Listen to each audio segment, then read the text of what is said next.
Paz do Senhor Jesus, irmãos, glória a Deus, sejam todos bem-vindos. Estamos aqui reunidos mais uma vez em nome de Jesus para trazer mais uma reflexão das Escrituras Sagradas. Amém, irmãos? Peço desculpa aos irmãos por ontem não ter acontecido o culto. Tive alguns problemas aqui com a gravação do vídeo e acabei perdendo parte do nosso culto. E eu estou aqui neste momento fazendo novamente, trazendo a reflexão para que os irmãos possam estar compartilhando uma porção da palavra de Deus, das Escrituras Sagradas, junto conosco. Amém, irmãos? Resolvi fazer esse culto mais em particular porque as crianças vão ter um encontro agora à tarde. Eu estou gravando agora à tarde e para que não atrapalhe, para que não tenha muito barulho, então resolvi fazer esse culto aqui mais no particular. Mas as crianças estão nesse momento, acredito, se reunindo, né? Daqui a pouco eles vão começar a se reunir, então eles estão meio ansiosos na questão do culto das crianças. Amém? Vamos fazer uma oração, uma breve oração, e vamos para a palavra. Amém? Feche seus olhos, vamos falar com Deus. Senhor meu Deus, Pai amado, te dou graças e glórias ao Pai nesta tarde maravilhosa, onde, meu Deus, o Senhor esteve conosco e está conosco, meu Pai, nos guardando, nos livrando do mal. O Senhor tem cuidado das nossas vidas. O Senhor tem nos feito entrar e sair, meu Pai, em paz, em segurança. O Senhor tem enviado os seus anjos para, junto conosco, meu Pai, guerrear nesses dias terríveis, dias difíceis que estamos passando, meu Pai. E nós somos gratos a Ti, meu Deus, por tudo que o Senhor tem feito. O Senhor tem nos alimentado, nos vestido, meu Pai, e tem nos guardado debaixo de um teto, de um lugar, meu Deus, que onde há paz, onde há segurança, meu Deus, que é o seio dos nossos lares. Obrigado por tudo que o Senhor tem feito, meu Pai, em nossas vidas. Te peço, ó Espírito Santo, nesta tarde maravilhosa, que o Senhor venha conduzir, meu Pai, esta mensagem, que o Senhor possa abrir o coração dos meus irmãos e de todos aqueles que irão ouvir esta palavra, meu Pai, esta mensagem. Que seja o Senhor, meu Deus, conduzindo, meu Pai, o nosso entendimento, o nosso coração, a nossa mente, meu Deus, para que possamos aprender mais um pouco, meu Deus, da porção da Tua palavra, pois ela tem sido maravilhosa, ela tem sido o nosso leme, ela tem sido a luz, meu Pai, que ilumina o nosso caminho. Por isso, Senhor, em nome de Jesus Cristo, recebe as nossas vidas, recebe, meu Pai, a nossa alma, e tudo que nós somos como um sacrifício santo e suave diante de Ti, Pai. Esta é a minha oração junto com meus irmãos neste momento. Obrigado, Senhor. Em nome de Jesus nós Te agradecemos e Te louvamos, ó Deus. Amém, irmãos? Bom, eu trouxe uma breve reflexão aqui para que nós venhamos pensar um pouco sobre o tempo em que nós estamos vivendo.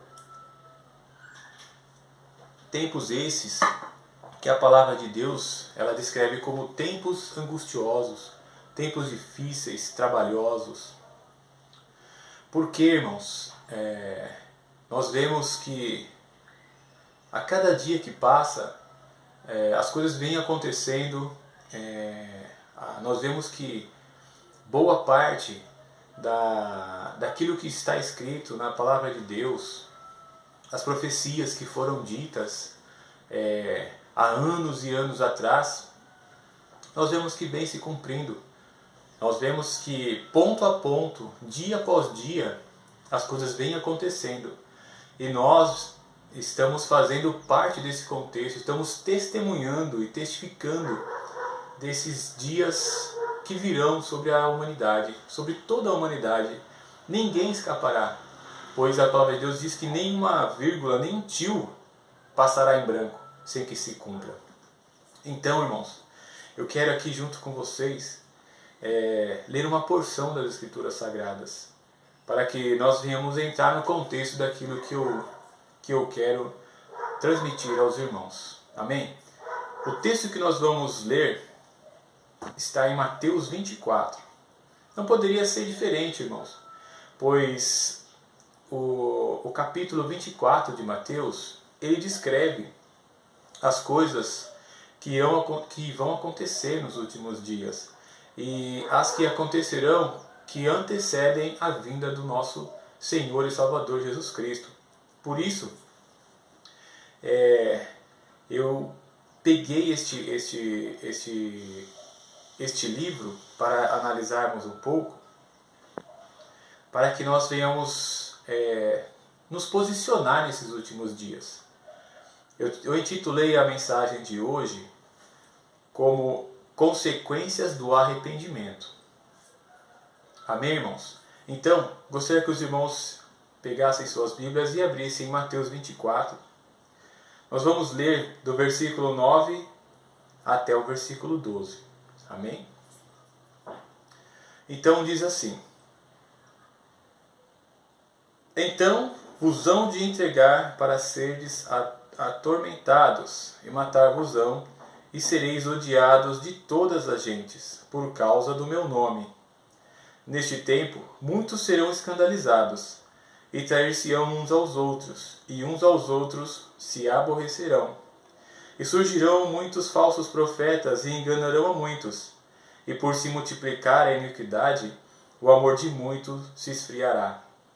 Bem, irmãos, nós vemos aqui que neste período, o que aconteceria, né? Jesus estava alertando os discípulos acerca da vinda dele, da segunda vinda, e sobre quais eram os sinais que aconteceriam.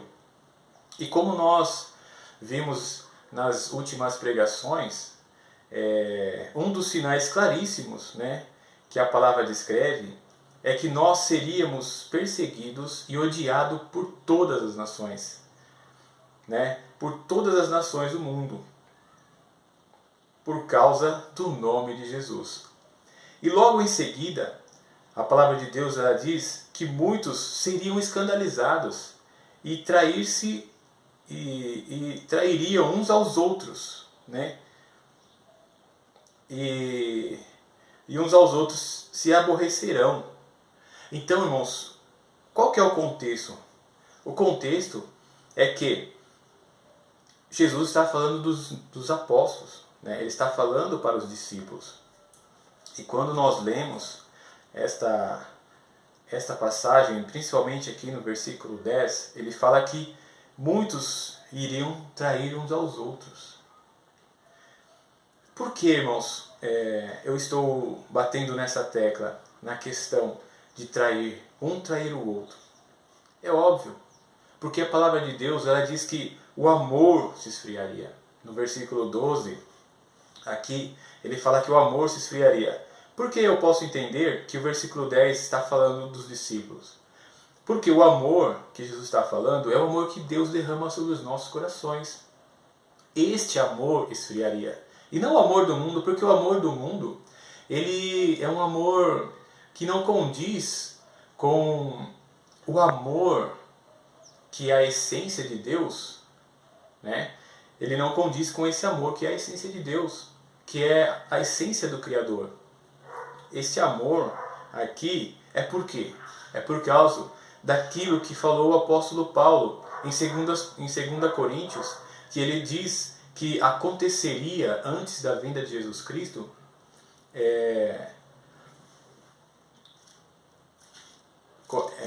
me fugiu a palavra aqui, mas a apostasia. O que é a palavra apostasia? Eu acho que eu falei até o livro errado, né? É 2 Tessalonicenses. O que é apostasia? Apostasia nada mais é do que divórcio. É se afastar, é deixar Deus de lado. Então, nós vemos aqui, 2 Tessalonicenses. Esse é um texto muito conhecido, mas eu gostaria de ler com os irmãos. 2 Tessalonicenses, capítulo 2, versículo 3. Diz assim: ninguém de maneira alguma vos engane, porque não será assim, sem que antes venha a apostasia e se manifeste o homem do pecado, o filho da perdição. Então, irmãos, é exatamente nesse ponto que eu quero chegar aos irmãos. Por quê? Consequências do arrependimento. Irmãos, nós temos que batalhar e lutar para que nós venhamos poder vencer esses tempos que estão acontecendo, esses tempos difíceis que a palavra de Deus nos declara, tempos trabalhosos, onde, meus irmãos, as coisas desse mundo, elas tendem a tirar toda a nossa atenção, tirar todo o foco da nossa vida no que diz respeito à espiritualidade das nossas vidas e transferir toda a nossa atenção para as coisas desse mundo. O que nós vemos no contexto da humanidade? Filhos que não respeitam mais os seus pais. Pais que não têm sequer a preocupação de ter um momento com seus filhos. Filhos que vivem trancados em seus quartos, com seus celulares, com seus computadores, com seus videogames. Eles não sabem mais o que é ter o contato com a sociedade, principalmente nos nossos dias, onde nós estamos estamos proibidos de sair na rua. Os irmãos conseguem compreender que esta questão desta pandemia, ela nada mais é do que a porta de entrada para um governo que controlará tudo o que existe no mundo, todas as nações, todos os povos, vai controlar a questão financeira, a nossa liberdade. Nós estamos praticamente ao ponto de perder a nossa liberdade. Por quê? Porque eles estão fazendo isso conosco. Muitas pessoas ainda não conseguiram enxergar essas coisas. Ver que por mais que nós venhamos lutar, por mais que nós venhamos fazer alguma coisa, a palavra de Deus ela precisa se cumprir. E ela vai se cumprir nos nossos dias. Pode ter certeza, irmãos, não somente este acontecimento do amor de muitos se esfriar antes da volta de Jesus Cristo, nós temos uma questão que nós podemos observar na história. Talvez você que está me ouvindo neste momento deve estar pensando, mas durante todo o tempo da humanidade, tudo que nós vemos foram homens se levantando contra Cristo, homens se levantando contra os judeus, o povo de Deus, pessoas que perseguem os cristãos desde os primórdios, desde que a igreja primitiva começou a ser perseguida. Até hoje, muitos dos nossos irmãos estão sendo perseguidos em países fechados, países comunistas. E aí, esta questão, como diz as Escrituras, sim, desde o princípio, desde muitos anos atrás, a igreja vem sendo perseguida, né? Todas as pessoas que creem em Deus, de alguma forma, é perseguida, é humilhada, deixada de lado, não é verdade? Quem é que, quando você vai pregar a palavra de Deus em algum lugar, seja na rua, no ônibus, ou em qualquer lugar, as pessoas simplesmente viram os seus rostos e vão embora. Desprezam a palavra de Deus, desprezam aqueles que levam a palavra de Deus. Não é verdade, irmãos? Mas a palavra de Deus, ela deixa bem claro que quando essas coisas estivessem perto de acontecer, essas coisas aconteceriam de uma forma mais, como que eu posso dizer, de uma forma mais presente, de uma forma mais com mais intensidade, né? A palavra de Deus fala sobre terremotos, ela fala sobre guerras, né? Ela fala sobre várias coisas que elas iam se intensificando durante o período que iam se passando. Conforme os anos passariam, essas coisas iam se intensificando. E nós vemos, irmãos, que estamos muito perto disso. Mas tem mais uma questão em que a palavra de Deus ela descreve que é muito interessante, que nós devemos observar, que é a questão da ciência se multiplicar. Vejam só, irmãos, hoje eu estou aqui em casa, estou gravando esta mensagem e os irmãos podem ver de qualquer lugar do mundo. De qualquer lugar do mundo nós podemos acompanhar essa transmissão. E ainda assim, se nós quisermos ver essa transmissão em outro dia, ela estará ali guardada para que em outra ocasião nós possamos estar ali assistindo novamente. Olha que interessante, aqui no livro de Daniel, no capítulo 12, ele fala assim, ó, Daniel, capítulo 12, versículo 4. Ele fala assim: E tu, Daniel, fecha estas palavras e sela este livro até o fim do tempo. Muitos correrão de uma parte para outra, e a ciência se multiplicará. Então, aqui o anjo estava dando a interpretação daquilo que Daniel estava procurando da parte de Deus. Pois ele teve uma visão, e o anjo veio e trouxe a informação do que seria aquela visão, aquele sonho. E nós sabemos que aquilo que Daniel contemplou na sua visão foi exatamente as coisas que aconteceriam no fim. Amém? Então, irmãos, nós vemos que a ciência se multiplicou de tal forma que muitas vezes nós olhamos para a ciência e para o grau de atualização que eles chegaram, que nós pensamos, não tem mais para onde ir. Sem falar, sem contar na questão de outras coisas que a ciência está buscando nesses últimos dias, que não convém que eu venha falar agora, mas para que eu possa adentrar naquilo que Deus colocou no meu coração a respeito da consequência do arrependimento, para passar para os irmãos. Irmãos, nós não podemos de forma alguma cair nesta cilada do inimigo, deixar com que o nosso amor se esfrie, deixar com que o Espírito de Deus ele vá se retirando das nossas vidas.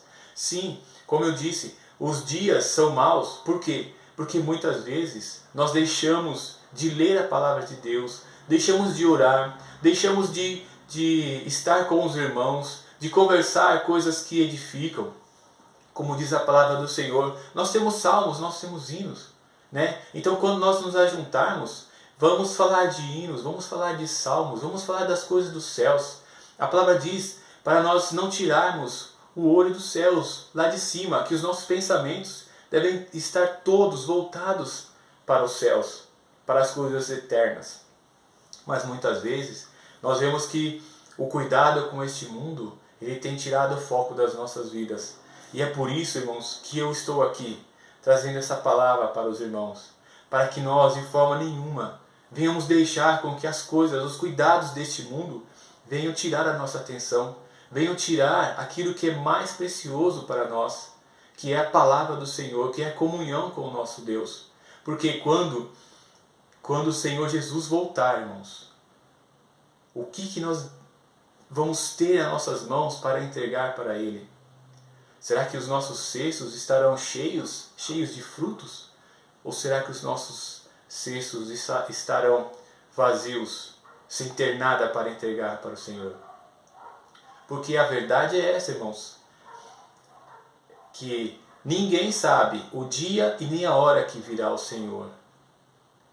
Nem os anjos, nem o Filho, a palavra de Deus escreve. Mas nós temos que entender, irmãos, que a vinda de Jesus, ela pode ser particular para cada um de nós. Como foi dito, hoje eu posso estar aqui, mas e amanhã? Quem garante que amanhã eu estarei vivo? Quem garante que amanhã eu estarei no meio de vocês? Estarei com os irmãos, compartilhando desta palavra maravilhosa?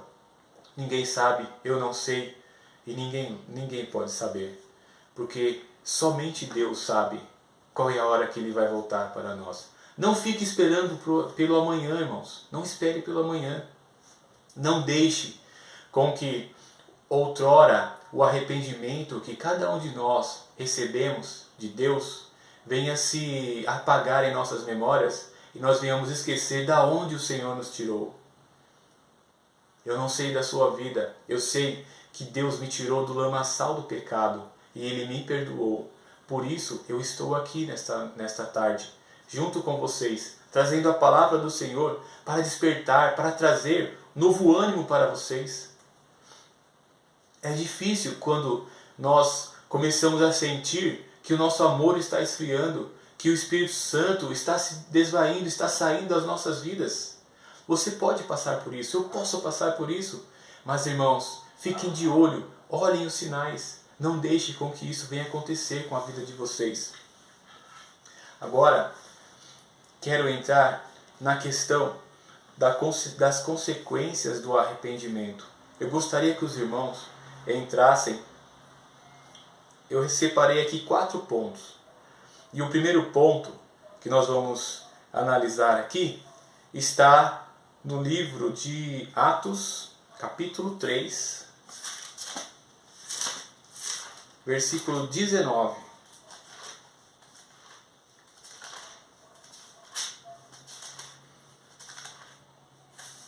Vamos lá. Atos 3, 19. Qual que é a primeira consequência do arrependimento? Diz assim: arrependei-vos, pois, e convertei-vos para que sejam apagados os vossos pecados, e venham assim os tempos do refrigério pela presença do Senhor. A primeira coisa que nós recebemos quando nos arrependemos é os nossos pecados são todos apagados, irmãos. Você se recorda, você que uma vez já se arrependeu de ter feito alguma coisa, ou melhor, você que já se arrependeu de ter pecado contra Deus, você se lembra como imediatamente, quando vem o arrependimento, o Senhor já nos limpa, nós ficamos leves, parece que é retirado do nosso peito, do nosso coração, da nossa mente, da nossa alma, um peso que parecia que estávamos carregando todo mundo nas costas. Você se lembra disso? E você que talvez não tenha passado por isso, arrependa-se dos seus pecados. Procure o perdão dos seus pecados. Talvez você esteja pensando, mas os meus pecados são muito grandes, são muito pesados, são pecados obscuros que nem eu mesmo posso me perdoar. Não diga isso na sua vida, mas clame ao Senhor. Arrependa de seus pecados e clame ao Senhor, chame pelo seu nome e Ele se padecerá. Ele vai entrar na sua vida e Ele vai fazer com que os seus pecados sejam todos apagados. E a partir daí, Deus pode te dar uma nova vida, Ele pode te dar uma visão das coisas que nem mesmo você vai imaginar de que isso esperava por você. Só pelo motivo de você olhar para si mesmo, analisar a sua vida, se arrepender dos seus pecados e buscar este perdão, que é o apagar de todos os seus pecados. É possível. Deus fez isso comigo e Ele pode fazer isso com você. Então, irmãos, não deixe com que esta memória do arrependimento, uma vez que os irmãos se arrependeram, não deixe com que as coisas possam voltar. Não deixe com que o pecado ele macule a sua roupa, pois o Senhor te deu uma veste branca. Não deixe com que essas vestes elas venham ficar salpicadas de sujeira, de coisas imundas, porque foi o próprio Deus quem te vestiu. Amém, irmãos? Então, a primeira consequência do arrependimento é os nossos pecados são totalmente apagados. Amém, irmãos? Vamos para a segunda consequência do arrependimento. Está em 2 Coríntios, capítulo 7, versículo 10. 2 Coríntios 7, 10. Diz assim: Porque a tristeza, segundo Deus, opera arrependimento para a salvação, da qual ninguém se arrepende, mas a tristeza do mundo opera a morte. Qual que é a segunda consequência do arrependimento? A salvação. Exatamente, irmãos. Nós pecamos contra Deus. Nós transgredimos a lei do Senhor. E quando o homem, a mulher, ela transgride os mandamentos do Senhor, nós passamos do estado de vida para a morte. Por quê? Porque Deus nos fez perfeitos. Mas quando nossa consciência, quando nós alcançamos o estado de consciência, de saber e discernir o que é certo e o que é errado, quando nós optamos a fazer aquilo que é errado, então nós transgredimos a lei do Senhor. Vou dar um exemplo para vocês. Mentira, roubo, assassinato, prostituição e outras coisas que são descritas na palavra do Senhor. A idolatria, principalmente, porque nós somos feitos por Deus, nós fomos feitos pelo Criador de todas as coisas. E a idolatria é quando nós nos prostramos diante de qualquer coisa, quando nós confiamos a nossa vida, seja para o dinheiro, seja para um ídolo, né? Um cantor, um ator ou qualquer coisa desse tipo. Quando nós nos prostramos diante de alguma imagem, seja ela de animal ou seja de pessoas, ou qualquer tipo de imagem, quando nós nos prostramos diante dessas coisas, quando nós confiamos nisso, nós estamos nos prostituindo. Por quê? Porque nós somos feituras, criaturas de Deus, o Deus vivo, o Deus Todo-Poderoso. E então, isto é um pecado gravíssimo. Não que os outros pecados não sejam, todos os pecados são graves. Por quê? Porque o pecado, ele requer para o seu perdão o sangue de um inocente. E quando nós pecamos, então é necessário que haja um sacrifício.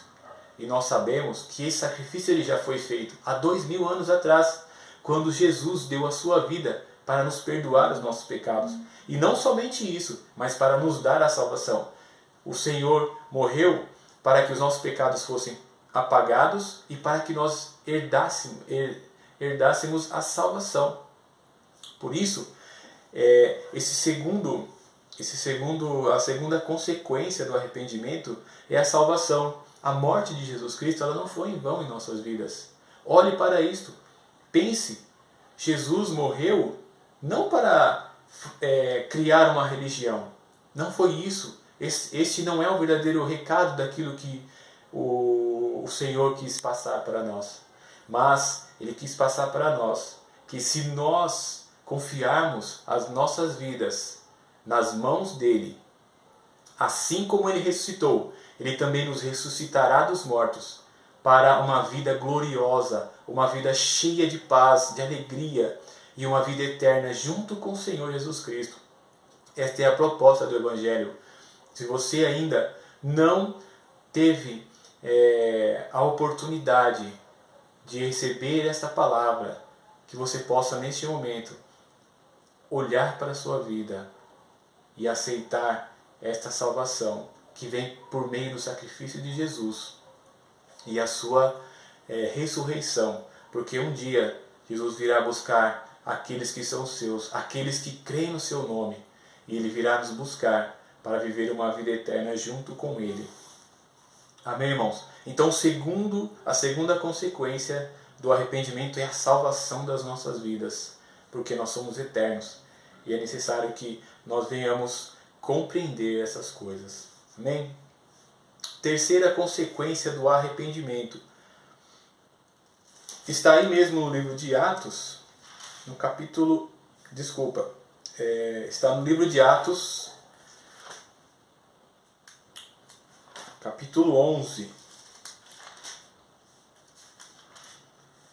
Atos 11, 18. Terceira consequência do arrependimento. E ouvindo estas coisas, apaziguaram-se e glorificaram a Deus, dizendo: na verdade, até aos gentios Deus deu o arrependimento para a vida. Vejam só, irmãos, qual foi a terceira consequência? A vida.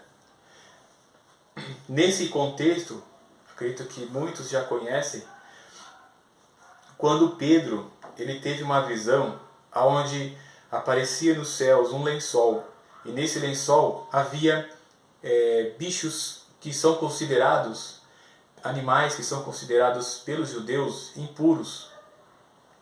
E Deus disse para Pedro: Pedro, mata e come.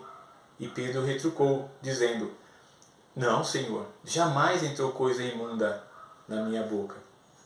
E isso aconteceu por 3 vezes. Quando esta visão ela se encerrou, apareceram mensageiros. Nós sabemos que Nicodemos, um centurião, ele teve uma visão, e um anjo pediu para que ele fosse até Pedro e trouxesse Pedro para a casa dele. Então, o centurião mandou essas pessoas até lá, esses mensageiros, e levaram Pedro até Nicodemos. Os gentios, ou melhor, os judeus têm os gentios, que são outros povos, como pessoas imundas, porque são idólatras. São pessoas que não servem a Deus.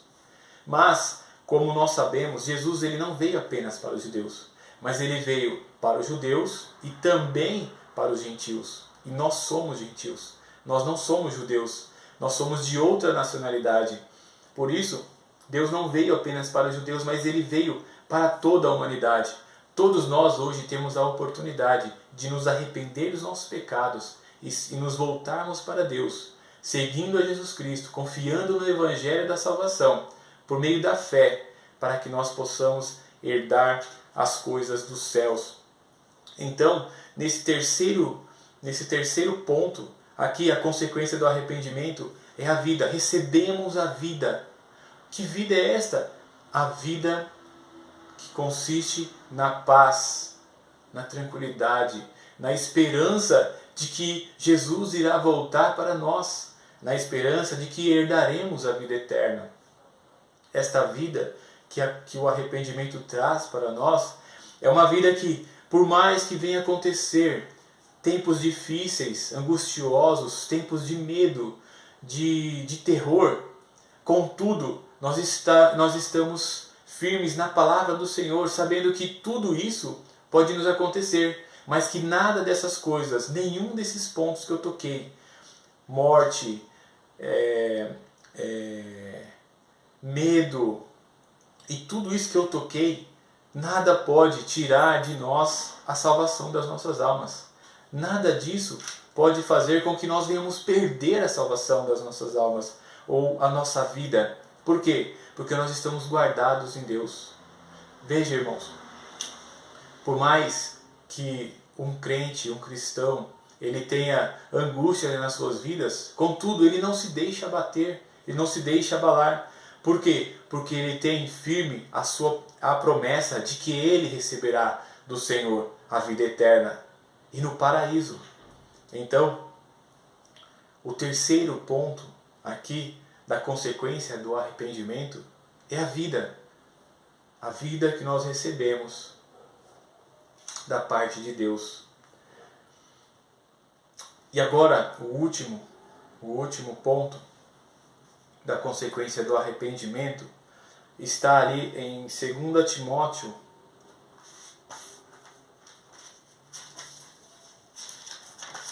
Vamos lá, 2 Timóteo.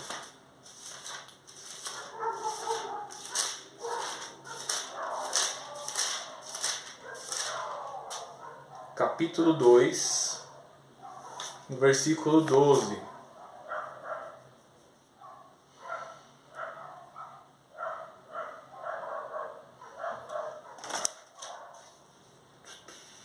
Desculpa, irmãos. 2 Timóteo 2, 25. Amém? 2 Timóteo 2, 25 diz assim: instruindo com mansidão os que resistem a ver se porventura Deus lhe dará arrependimento para conhecer a verdade. Então, irmãos, a segunda consequência do arrependimento, ou melhor, a quarta consequência do arrependimento é conhecer a verdade. Que verdade é essa? A verdade que o apóstolo Paulo recebeu no caminho de Damasco. O apóstolo Paulo, para quem não conhece, para quem não conhece a biografia e a história do apóstolo Paulo, ele foi aquele homem, aquele mesmo homem que perseguiu a igreja logo no princípio, após Jesus ter ascendido aos céus.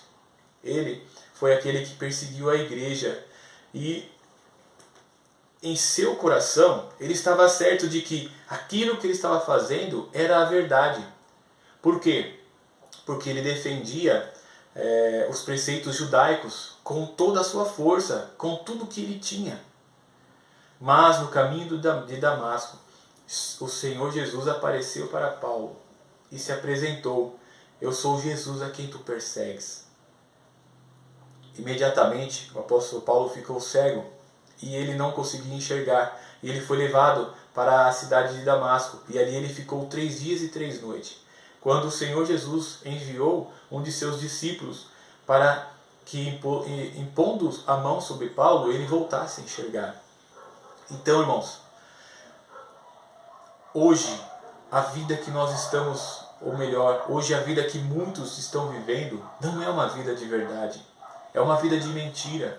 É uma vida onde as coisas desse mundo têm ditado as regras em nosso dia a dia.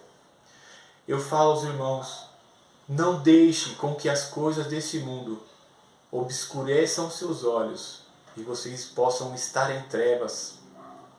Venha para a verdade. A verdade, nós sabemos quem é a verdade. O apóstolo Paulo, ele achava que estava diante da verdade, mas quando o Senhor Jesus abriu os olhos dele, ele viu que ele estava totalmente contrário àquilo que é verdade. E aí ele passou a ser aquele que, por meio da sua vida, alcançaria todas as nações, todos os povos, inclusive a você e a mim, porque ele deixou cartas, escritos, que nos levam a conhecer quem é esse Deus, quem é o Senhor Jesus Cristo. Hoje nós temos a plena certeza e convicção de que a verdade é o Senhor Jesus Cristo, porque ele mesmo disse em uma de suas falas: eu sou o caminho, a verdade e a vida, e ninguém vem ao Pai senão por mim. Hoje nós sabemos que Jesus é a verdade. Não deixe com que as coisas desse mundo, com que as coisas que obscureçam o nosso coração, que nos deixam entristecidos, venha tirar o foco daquilo que é a verdade, daquilo que é justiça perante Deus. Nós vemos aqui, irmãos, olha só que interessante o que o apóstolo Paulo fala para Timóteo. Ele diz assim no versículo 24: e ao servo do Senhor não convém contender, mas sim ser manso para com todos, apto para ensinar, sofredor. Você sabe o que isso quer dizer?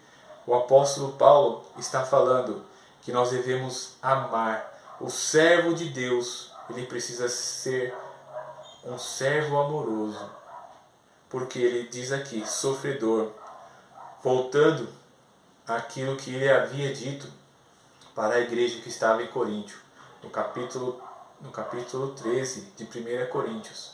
O amor é sofredor. Ao servo de Deus, o que é que nós devemos fazer para servir a Deus em verdade? É amar o nosso irmão, amar o nosso próximo, para que, porventura, eles venham chegar ao arrependimento. Eu te pergunto, como está a sua vida? Sua vida está no altar? A sua vida está de acordo com aquilo que a palavra de Deus nos ensina? Olhe para si, irmãos. Não deixe com que as coisas deste mundo elas venham desviar o foco da pregação, o foco da verdade que existe em nossas vidas.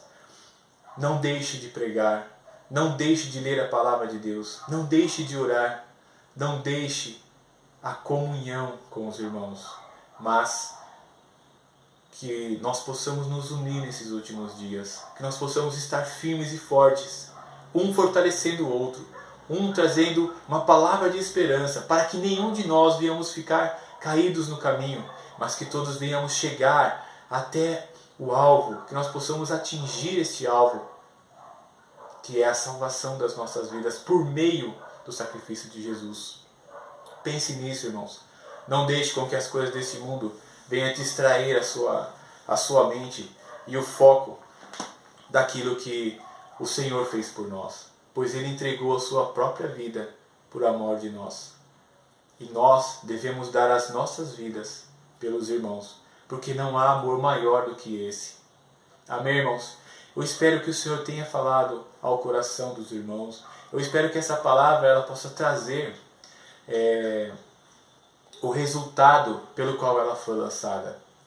Obrigado, irmãos. Obrigado por sempre que eu estive com os irmãos, sempre que nós nos ajuntávamos ali, os irmãos estavam todos ali, e eu amo realmente a comunhão e espero que os irmãos possam buscar de alguma forma estreitar esta comunhão, estreitar esse amor fraternal que nós temos uns pelos outros. Amém, irmãos?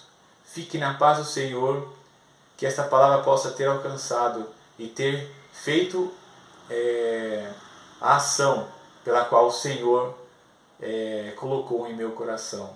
Deus abençoe os irmãos. Vou fazer uma oração aqui para encerrar. Amém, irmãos? Feche os seus olhos e vamos falar com Deus. Pai amado, Pai querido, louvo a Ti, Senhor, e agradeço, porque o Senhor tem sido maravilhoso e misericordioso em nossas vidas, Pai.